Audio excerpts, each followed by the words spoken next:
جی class 10 آج کا جو ہمارا ٹاپک ہے وہ ہے اردو ادب میں عید الفطر۔ تو اس میں جو ہمارے مقاصد ہیں اس میں ہے کہ اردو ادب میں اسلامی تہواروں کا تعارف کرانا اور ڈاکٹر وحید قریشی کے اسلوب سے آگاہ کرنا اور اسلامی تہذیب و تمدن، معاشرت، رسوم و رواج سے واقفیت اور طلباء کو ادب پارے کی روشنی میں مشاہدات کو بہتر انداز میں تحریر کرنا اور مضمون اور افسانے کے صنف سے آگاہ کرانا۔ ٹھیک ہے، تو ابھی ہم دیکھتے ہیں اپنا چیپٹر۔ اردو کی غزلیہ شاعری میں عید کا چاند، ہلال و ابرو، محبوب سے روز عید کی ملاقاتیں اور اس کے متعلقات ہی اہم رہے۔ عید کیا ہوتی ہے؟ عید کہتے ہیں بار بار آنے والی خوشی، اور یہ جو عید کا تہوار ہے یہ مسلمانوں ہلال و ابرو جو ہے یہ یہاں پر بھووں سے مراد لیا گیا ہے، اور عید ہلال و ابرو یہاں پر عید جو ہے مسلمانوں کا ایک مذہبی تہوار ہے۔ تو متعلقات کہتے ہیں تعلق رکھنے والے کو۔ لیکن 1857 کی جنگ آزادی کے بعد جب اردو شاعری کی حدود میں وسعت پیدا ہوئی، پھیلاؤ پیدا ہوا اور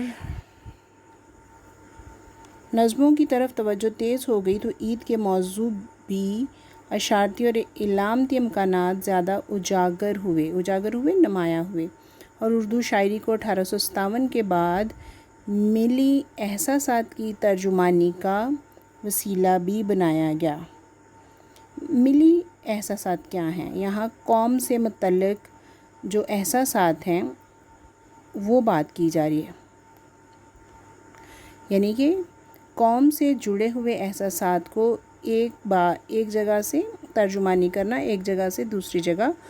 پہنچانا ہوتا ہے۔ ٹھیک ہے، وسیلہ بنا، ذریعہ بنا، اور اسی طرح سے مسلمانوں کی فکری زندگی کے حد و حال نے اردو ادب میں حد و حال وضع کرتا، نقش و نگار جو ہوتے ہیں اس کے اسلامی اقدار یعنی کہ اہمیت اور روایات کی پاسداری کے عمل کو شدید سے شدید تر کر دیا۔ عید الفطر پر نظموں کی کثرت کا سبب بھی یہی ہے، کثرت، زیادتی، اور شعراء و ادباء نے جب تخلیقی جوہر کے حوالے سے ان کے افکار کی پیشکش کا سامان فراہم کیا،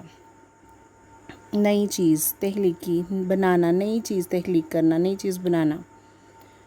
اور افکار جو ہے وہ فکر کی جمع ہے یعنی کہ سوچ ہے، اور آگے ہم دیکھتے ہیں تو یہ موضوع کئی جوختوں میں پھیل گیا، سمتوں میں پھیل گیا۔ عید کو محض صرف کہتے ہیں، خوشی یا عید کے چاند کو محض سال میں ایک بار جھلک دکھا کر غائب ہونے کے حوالے سے دیکھنے کی بجائے اسے مسلمانوں کی تہذیب اور فکری زندگی کے وسیع تر جغرافیے سے ملا دیا گیا ہے۔ وسیع تر کھلا جغرافیہ، خطۂ زمین کی حالت، جسے عید کے موضوعات میں نئی باریکیاں پیدا کر کے چھوٹی چھوٹی باتیں اسے ادبی خوشی کے ملے جلے جذبات تک لے گئے ہیں۔ اور گلدستہ عید میں موضوعات صحن عیدگاہ میں ملاقات اور درون خانہ عید ملن تک محدود نہیں رہے۔ درون خانہ گھر کے اندرونی حصہ، درون خانہ ایک خاص حدود میں رہنا نا، محدود کا مطلب ہے، بلکہ جذبات کے وسیع تر کشادہ رقبوں میں لا کر دکھایا ہے۔ مسلمان فیشنیبل خاتون کی ڈائری سے چل کر رسول پاک صلی اللہ علیہ وسلم کی عید، کنواری بیٹی کی عید، سہاگن کی عید، سہاگن کہتے ہیں بیاہی ہوئی جس کا شوہر ہو، بچوں اور بڑوں کی عید، دوگانی عید، ترکن ماما کی عید اور قرض عیدی، گھر کی ملکہ کی عید، رمضان اور خرائط، یتیموں کی عید تک عید الفطر ہمیں متوسط طبقے اور غریب طبقے کے مسائل و حالات سے منسلک نظر آتی ہے، متوسط، درمیانہ اور منسلک، جڑا ہوا۔ اس تمدنی پس منظر کے طفیل وسیلہ سے ایک وقتی جذبہ ہیجان، وقتی جوش نہیں، بلکہ ایک تہذیبی اکائی بن کر ہماری معاشرتی زندگی میں بہت دور تک جاتی ہے۔ اکائی بن کر پہلی بنیاد جو ہے نا اس کی، اس وسعت پذیری سے موضوع کی جڑیں ہماری ادبی روایات تک پھیل گئی ہیں۔ خواجہ حسن نظامی نے دہلی کی بربادی کے جو نوحے لکھے ہیں ان میں عزت و دولت و عزت سے محروم ہونے والے شہزادوں اور شہزادیوں کی قسم پرسی، غربت، اور یہاں پر نوحے کہتے ہیں ایسی تحریریں جس میں افسوس اور رنج و غم شامل ہو، اور قسم پرسی غربت ہے میں عید بسر کرنے کا ذکر اہمیت رکھتا ہے۔ اس روایت کا آغاز اس کی ابتدا یا شروع جو تھا وہ سر سید احمد خان سے ہوتا ہے، جنہوں نے مسلمان ہند کی عید کے عنوان سے مسلمانوں کی معاشرتی زندگی کی خامیاں کہتے ہیں کمیوں کو بیان کرنے کے علاوہ ان کی غریبی کے نقشے بھی تفصیل کے ساتھ بیان کیے۔ حسن نظامی کے موضوعات میں عظمت رفتہ کی یاد، گزری ہوئی شان و شوکت، عظمت رفتہ کہتے ہیں گزری ہوئی شان و شوکت، عید کو علامتی حوالہ عطا کرتی ہے، علامتی نشان، یتیم شہزادے کی عید، عیدگاہ، ماہ غریباں، کویت و دینی جذبے کی شدت اور مذہبی امور کہتے ہیں کام سے گہری وابستگی کو ظاہر کرتے ہیں، وابستگی تعلق واسطہ۔ ان نثر پاروں کے اثرات ہماری شعری روایت پر بھی پڑے ہیں۔ حالی کی نظم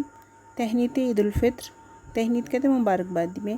خوشی کے جذبے کی عکاسی تصویر کشی کے علاوہ عید کو مذہبی اقدار سے بھی ہم آہنگ کیا گیا ہے۔ اقدار قدر کی جمع ہے، ہم آہنگ ملانا ہے۔ تو شعر ہے آگے، ماہ سیام گیا، ماہ کہتے ہیں چاند کو، ماہ سیام روزہ، ماہ سیام گیا اور روزے عید آیا، خوشی کی عید کا حق ہر کوئی بجا لایا،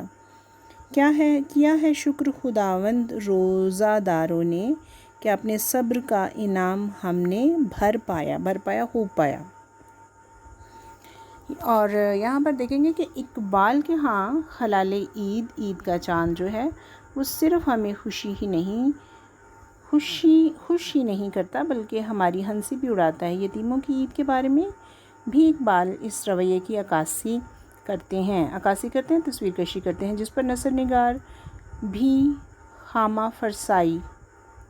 کرتے رہے، قلم سے لکھتے رہے۔ یاد طفلی، بچے کی یاد، علامہ اقبال کو عید کے چاند کی تصویر کشی پر مجبور کرتی ہے اور وہ منظر کشی، سما باندھنا، منظر کھینچنا،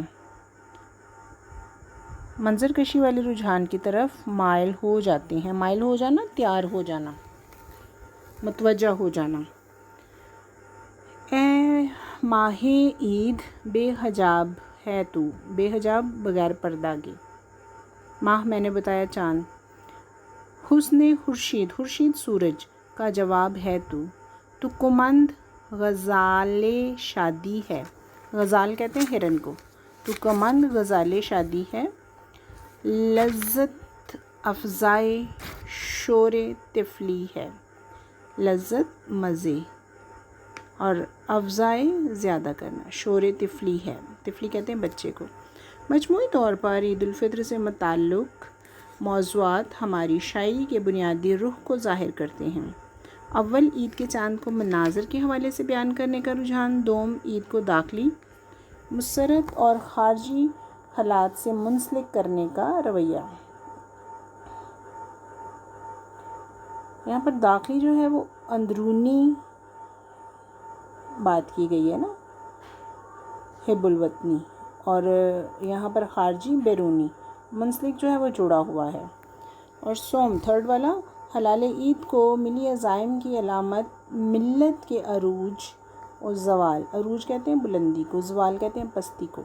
کی علامت اور تہذیبی اور مدنی زندگی کی اساس بنیاد کے طور پر قبول کرنے کا رجحان جو ہے وہ شامل ہے۔ حفیظ جلندری فرماتے ہیں، چاند جب عید کا نظر آیا، حال کیا پوچھتے ہو خوشیوں کا۔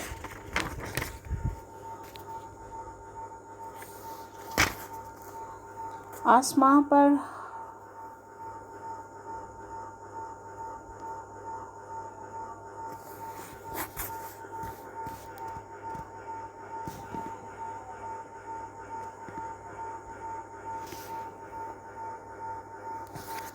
آسماں پر ہوائیاں چھوٹیں، نوبتیں مسجدوں میں بجنے لگیں، شکر سب خاص و عام کرنے لگے اور باہم سلام کرنے لگے۔ عبدالمجید سالک کہتے ہیں حلال عید باہم بیٹے یہاں پر ایک دوسرے سے مل کر پیوست ہو کر، اور عبدالمجید سالک کا شعر ہے حلال عید کی گردوں پہ آمد آمد ہے، گردوں آسماں آمد آنا، جو راحت نظر امت محمد ہے، جو راحت نظر دیکھنے کی خوشی، امت محمد محمد کے ماننے والے قوم کی بات ہو رہی ہے۔ ہزار شکر کے مسلم ہیں شاد آج کے دن، خوش شاد کہتے ہیں خوش، سبھی جہاں میں ہیں بامراد آج کے دن، جہاں میں دنیا میں بامراد کامیاب۔ طالب الآبادی جو کچھ بھی ہو تو آج اثر اپنا دکھا دے، روٹھے ہوئے مسلم روٹھے ناراض جو ہیں ان سب کو منا دے، آپس میں دن رات کا جھگڑا ہے مٹ جائے ختم ہو جائے، اسلام میں جو تفرقہ پیدا ہے وہ مٹ جائے، فرقہ جھگڑا۔ اس رجحان نے تخلیقی سطح پر ایک نئی سمت کی طرف اشارہ کیا ہے، جس سے یہ نتیجہ نکالنا بے موقف نہ ہوگا۔ بے موقف کہتے بیٹے بغیر موقع کے، کہ عید کا تصور مسلمانوں کے ہاں محض تہوار منانے اور اچھل کود کو کلچر بنانے پر منحصر نہیں، کلچر تہذیب، بلکہ اس خوشی کا رشتہ ہماری اقدار میں بہت دور تک جاتا ہے۔ جیسے عید کے بارے میں اردو شعراء کی تخلیقات کو ایک سمت ہی نہیں ملتی، بلکہ ان کا تعلق ہمارے داخلی رویوں کے ساتھ اتنا گہرا ہے کہ ہماری شعری روایات میں یہ عمل صرف یک طرفہ منظر کشی تک جا کر نہیں ہوتا۔ ایک طرف عید کی شاعری ہماری شاعری روایات کا ایک